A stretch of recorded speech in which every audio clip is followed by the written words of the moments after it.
reflection of what I think, so then I would have felt bad for lying.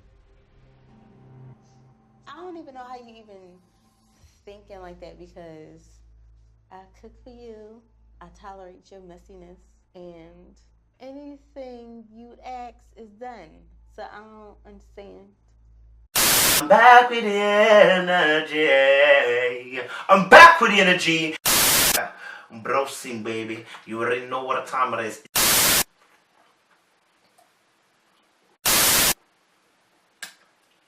How you guys drink, I don't know. Few times I've been around that track and I ain't gonna have it like that. I ain't no holler back girl. My days. Some of you have been fighting me in these damn comments, and I mean that in a lovely way, not in the actual fighting, about this provider thing, yeah? And I want to talk about it quickly for a second before we go into the actual video. Listen, yeah? If two work together financially, they can achieve a lot more than one paying all the bloody bills and the other person sitting there and riding off one person's paycheck. It makes no sense. Let's use logic, people, and wisdom. Not even logic, sorry, wisdom. Yeah? If two people are attacking something, they can easily hack it down quicker than one person. Jasmine and Will have both got a mortgage. They've both got houses each. If they buy now a house that's joint, they could both be renting out their properties and making money and bread. Do you understand? But then you want to say that he should pay all the bills on that fam. Why not work together, put your money together and actually start doing things with the money? But instead you're saying because he's a man. No. Listen. Wisdom, let it yield beyond tradition. Let it go beyond culture. Let wisdom be part of what you do. Just because certain men don't do the providing in terms of financials, and you've seen that doesn't mean that's the truth. The truth of the matter is, this world is tough out here. And the truth of the matter is, when two put their money together, they can do a hell of a lot more than one person saying, I'm going to pay most of the bills because I'm a man, and then you just do jail. What? Fam, let's put our money together and start doing things. Do you understand? It doesn't mean necessarily it'll be 50-50. When I say 50-50, I mean in a sense of teamwork. So it may not be 50-50. It may be 60-40 to me because I earn more. Do you know what I'm saying? But if we're earning the same amount, I do not understand why I would be paying more. When we can both put our money together, pay these bills off, and start trying to build our empire. You know what I'm saying? Because if you now started a business as a female, I'll be plowing my money into your business. If I started one as a business, you might want to plow it into my business. Do you understand?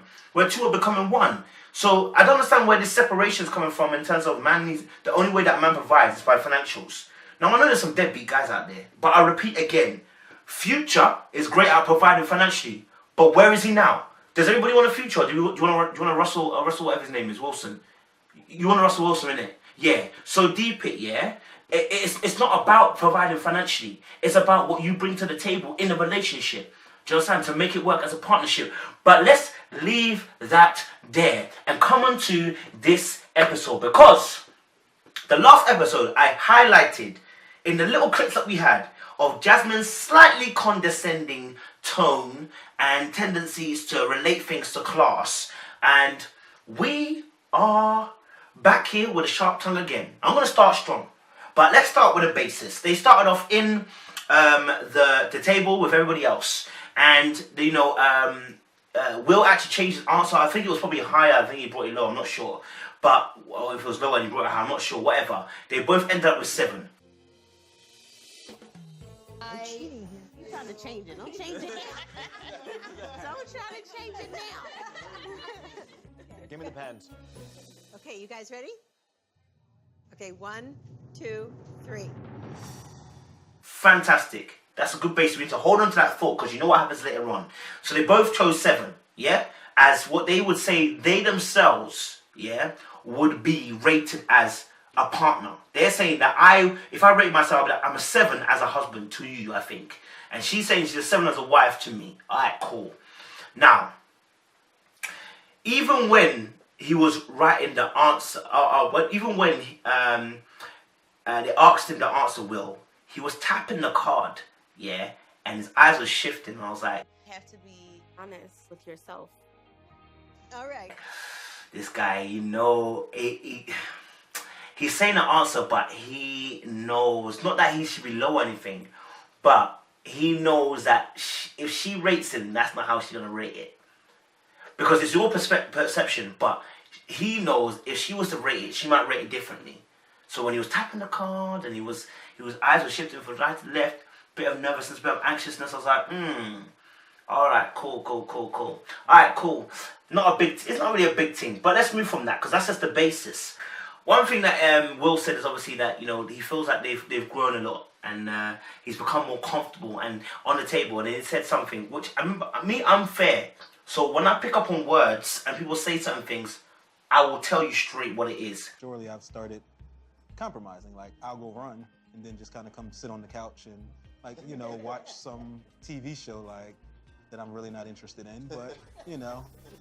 My comfort level with Jasmine has grown tremendously.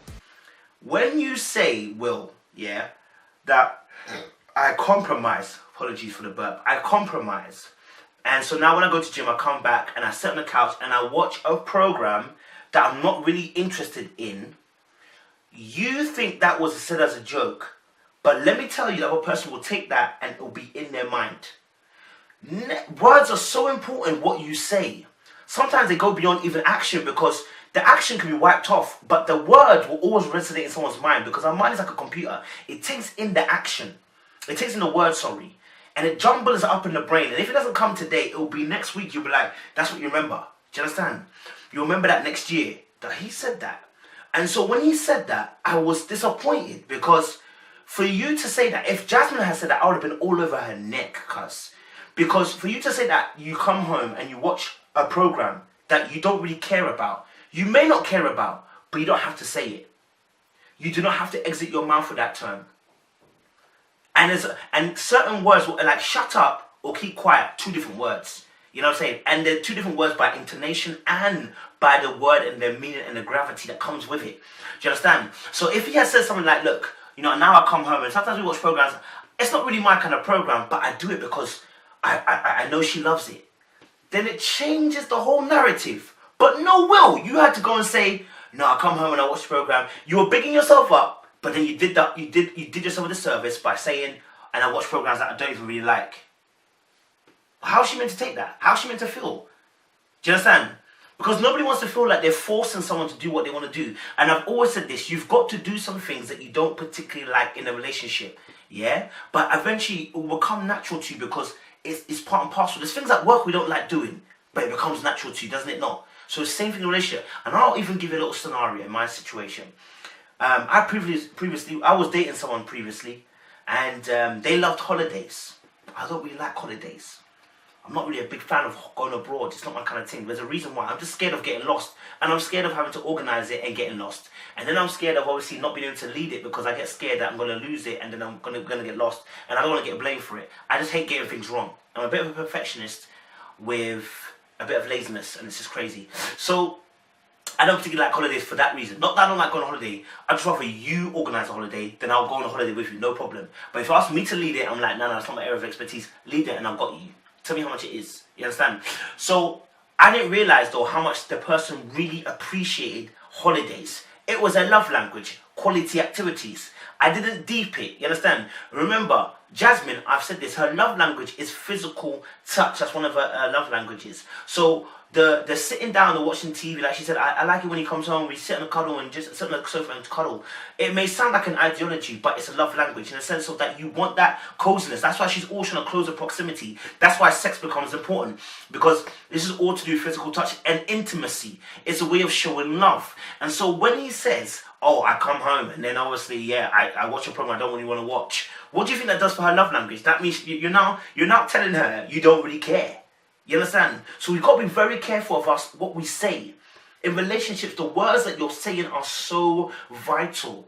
The action may be correct, but even the words you said are incorrect. So it kills off the action, because the words will tell you the truth of what the heart is saying. You can feign the action, but the words sometimes will always expose you. The Bible even says that, out of the heart, that the one, it's not what goes into a man that defiles him, but what comes out of his mouth that will defile him. And by your words, you are freed or you're condemned. Do you understand? So the words that we say speak even more than some of the actions we do.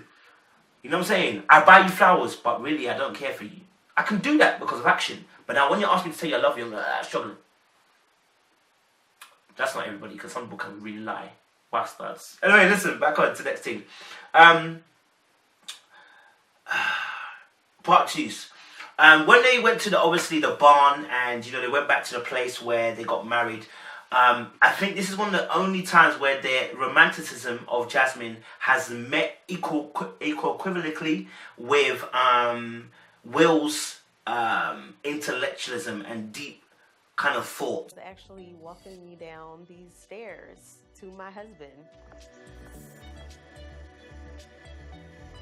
And now we're here, and Will is walking me down these steps, and it feels wonderful to recreate that moment. Everything for a second time, it's kind of surreal. I now pronounce you married. Getting married at first sight.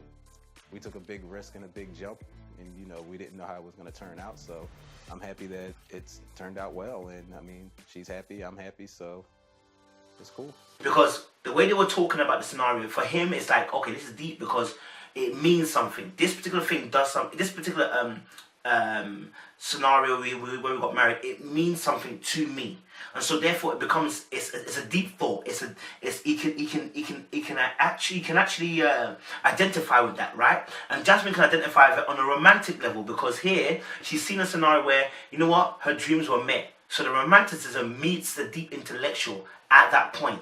But here's the thing. When it got down, and obviously, Will was like holding her hand, leading her down the steps, beautiful as that was, got down to where they got married, and they reenacted the kiss. Wait, so no, you. I think I did like this. See, you see how you just pulled me in? No, I was you just were leaning to me. This is for leverage. No, you were all up on me. You just pulled me in again. And I just did that to be nice, because I had to control you. I didn't want you to do too much. Jasmine obviously said something which is so funny, but it's true, because she says she wants somebody to lead, but she keeps end up leading, and it may be just because he's awkward in that area, I don't know, but she said the kiss, I had to hold your face so you don't do too much. Now I always say this, when you're joking, it's 70% true. She said that, so I had to hold your face so that you wouldn't do too much, so you're controlling the narrative. So you want my man to be creative and to come onto you, but look, you started from the very beginning. You started the process as, I need to control things. So if you want to control things, unfortunately, now you're in a position where you can't control things, because love is freedom. It's the freedom of a will. I can do, you can do. You understand? And so where you're trying to, that's why I was looking at, I was like, hey, you're holding his face, and you said, I had to hold your face because I had to control things. I was like, Jasmine, we already know that from the last episode where you were saying, no, Will has to listen to me, and and all these jokes are not jokes. They're truthful things that come out your heart. That's why it's a joke. That's why it's funny. Jokes are funny because they are rooted in some truth. It may be a caricature or a stereotype, but they are rooted in some type of truth. So when we make these kind of jokes, they are coming from somewhere. Do you understand? Cool. While they were standing there as well, there was a nice little gap between the two of them. That we are working on communication, and it's getting better every day. And then Jasmine tried to close it by taking his hands, before the kiss part, where they will reenact to the kiss part. Jasmine actually took his hands. I was like, oh, okay. Again, proving a point that she is physical touch with her love language. And Will is at a distance. Now, I feel like Will close this gap between the two of them when she meets him on the level of intellectualism. When she meets, and I'm not saying that she's not intellectual, in the terms of fact, having deep conversations. There's some opportunities for improvement as far as communication goes. Meaningful conversation. Now, if you're a person who's got quality time as your love language, you can identify with Luke because you understand where it's coming from. You know how hard it is when you have the love language. I think out of all the love languages, quality time is the most difficult love language to have because people do not know how to ask questions. I said this the other time. I said they don't know how to stem. They do not know how to engage with and it's a simple why question. Why do you do what you do? They don't even have to ask that question because they're so wrapped up in having a conversation where they are talking. They don't realize how to stop talking and actually ask you questions. They may love you as much as they want to love you, but they don't know how to change that behavior of them. Do you understand? So until Jasmine gets to that point where she is asking Will and I know he still feels like she's not really asking about him, I said this with the playground issue. I said, though she was sitting there listening to him, she weren't asking questions. Listen, a part of listening is being active in the listening. So you empathize by saying, oh, you said obviously about the playground. Like, okay, like the playground, how did that make you, like, I know you said this, but what does that make you feel like? Like, okay, yeah, you know your childhood, like, I know you said this and that. Like, what does that mean? You see, it's good to have understanding from the situation and know where someone's coming from. But in that conversation, did you engage? So the person will know whether you engage, not just by the nod of the head, and because you can do that on the phone. When you're sometimes you're on the phone, innit, right, to a friend, right? You be talking and they talk bare, so you're like, yeah, and then you chime in every few minutes, yeah. I understand what you're saying. Cool, yeah. And every once in a while they ask you a question, you're like, yeah. They're like, why are you saying yeah? I asked you a question. Why? Because you weren't listening. So when you're not actively engaged, you don't participate in the conversation. Because it is a conversation. The person is just having a monologue at this particular situation. But they are going to come and ask you a question. Or they're going to invite you into the conversation to speak. But if you're not engaging, then you have no questions ready. Do you understand? Obviously, their dinner, innit? Their one month anniversary. I find it quite interesting. Because, you know, Jasmine at the end felt pissed off. But you asked the question. Why would you ask a question like that? Which potentially could go the way you don't want it to go. Remember Dr. Pepper gave us the scale where we had to read ourselves, but we never rated each other. So what would you rate me as a wife? Ooh, I don't like surprises, but... Why? And then when it doesn't go the way you want it to go, you're complaining. Deep it. You started off the conversation with this question, and then when it goes against you, you're not happy. Of course you're not happy, because you asked this qualitative question, and you got a qualitative answer. She think to bring that question up again, because she wanted validation. She wanted validation that she's doing what she's meant to be doing. Do you understand? She wanted that validation. That's why she asked that question, because there's no reason why to ask that question. What are you going to get out of the question? Because they already asked a question similar to that, but was more self-reflecting on the dinner table with the rest of the crew, the rest of the couples. So now when you come to the first month anniversary, why are you asking the question about what Pastor Chris Carl said earlier on, saying we should ask each other what our ratings are? Why are you asking that question now? Why does that come to your mind? Do you see what I'm saying? Unnecessary beef. I'm going to say like a... Don't ruin. 6.8. So now when he answers the question, he says 6.8. You're now vexed. Huh? You're vexed. And why are you vexed? Because you think you've done a good job. Jasmine is like she wants her own way. That's what I'm saying. Jasmine wants her own way.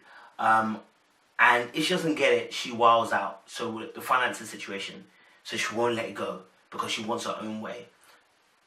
And now we've got a situation where you've asked a question. He's answered it, said 6.8, which is only 0.2 below what you actually rated yourself. And like I said about Jasmine's attitude from the last episode, it's reared its ugly head. Our 1 month anniversary, and I think that I am really good as a wife. And Will has more to work on. He's been like a 5. So I just feel a little shocked by this. Done. So I don't understand.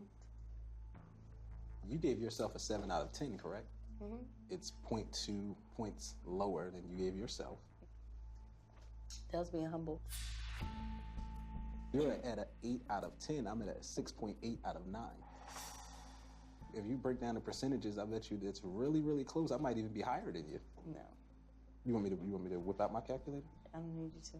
Because I think I might have gave you higher than you gave yourself. Our anniversary dinner was supposed to be very romantic, but instead I feel kind of disrespected by the number. Here she's saying, oh, I gave myself a 7 because I was trying to be humble. What? I was trying to be humble.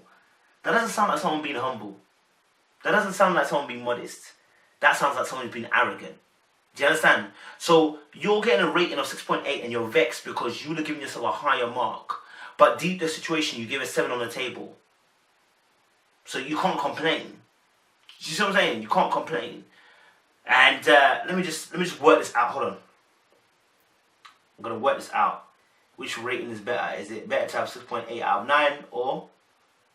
Okay, 6.8 out of 9 is 75. So 75.5%. Yeah, 8 out of 10 is better though. It gets 8%. So it's 5% difference. But anyway, this doesn't make a difference. Jasmine stated, oh, I cook for you, I tolerate your mess, and I do everything that you want me to do. Our 1 month anniversary, and I think that I am really good as a wife. And Will has more to work on. He's been like a 5. So I just feel a little shocked by this and kind of a little hurt. Kind of low. No, it's not. It is. It's not. Out of 10? I'm not going to give anybody a 10, so therefore on my scale it's kind of curved, so it's out of 9. Okay, that's still low. I gave Jasmine a 6.8 as a wife because, I mean, I could have lied and, you know, just appeased her and gave her something, oh, you're a 9. She would have been happy for the night, but that's not a real reflection of what I think, so then I would have felt bad for. Here's the thing. You don't do everything he wants you to do. Because that's why he's rating you a 6.8. He's not rating you a 6.8 to be cruel. But you don't do what makes him feel loved. And that's why I said the deep thoughts, the deep content, the deep talks, the actual genuine trying to get to know you, you're not doing. That's why he's rating you a 6.8. He's not rating you. And you think that you doing, again, this ideology of traditional womanhood is going to get you the rating of a wife. But you're not listening. And that's what I was going to say. The analogy of, it's like me saying to you, I want rice and peas. But then you cook jollof and say, are you not happy? Of course I'm not happy. I said I wanted rice and peas with some curry goat with that. And you're giving me rice, you're giving me jollof, rice and chicken. I wasn't wanting that. Not only that though, I must also blow back at Will and give it equally. Because I am yet to hear Will speak and say, that's a lie. I've heard him once or twice, but I need him to, again, reiterate the point, which is, you're not trying to find out about me. Don't get twisted. He said it once or twice. I was going to say he hasn't said it, but he has. But I need him to reiterate again. You need to find out more about me. Without that, you're causing trouble. And I can say this. I was previously in a relationship. Yeah, I've been in many relationships. I'm lying. Okay, but I was previously in a relationship. And my love language is quality conversations and time. I didn't understand that at the time. All I knew was I like having conversations, and I felt unloved when I wasn't having these conversations with my partner. And I always felt like it would be causing a trouble that if I go and speak to someone else and they give me what I wanted. So I made sure I didn't talk to anybody. But I always felt unloved. Why? Because the part that needs loving, the quality time that will tell me that I'm loved, is not being what? It's not being cared for. And so with Jasmine and Will, until Jasmine starts to cater for this area where he feels like he needs that get to know you, the conversation, the intellectualism, he is not going to yield the dick. And I'm going to be real with you, okay? He's not going to release sex to you, darling, okay? He may do it later down the line, but out of the fact that, you know, we've been here for so long, I'm just going to do it. But it won't be out of a place of love because there's still something missing. Do you understand? So I need Will to speak up more, to communicate that, because he has said it before, but I need to communicate it more. And then I need Jasmine to open up her ears and say, listen, you doing these little things that you think you're doing that makes you a traditional wife, it's not causing him to make you, not causing you to rate you as a high wife. That's why you got 6.8.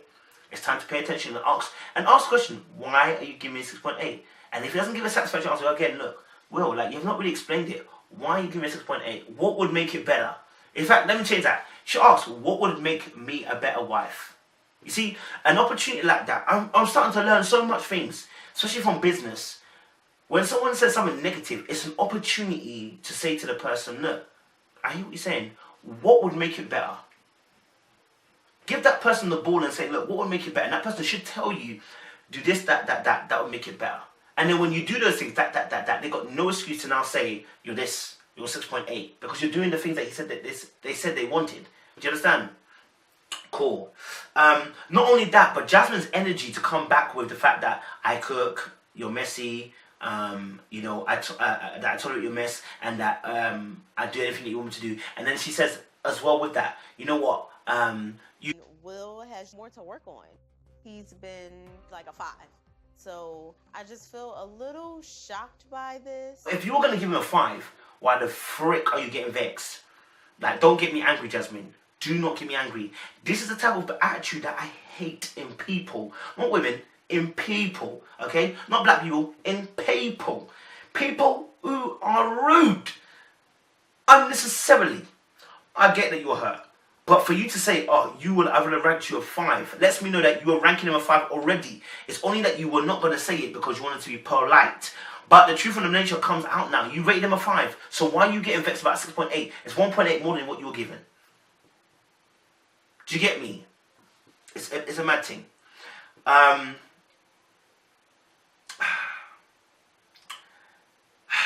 want to end on that note. I don't want to go any further. I just want to say, listen, you know, with Jasmine and Will, in order for them to work, there needs to be some really effective communication.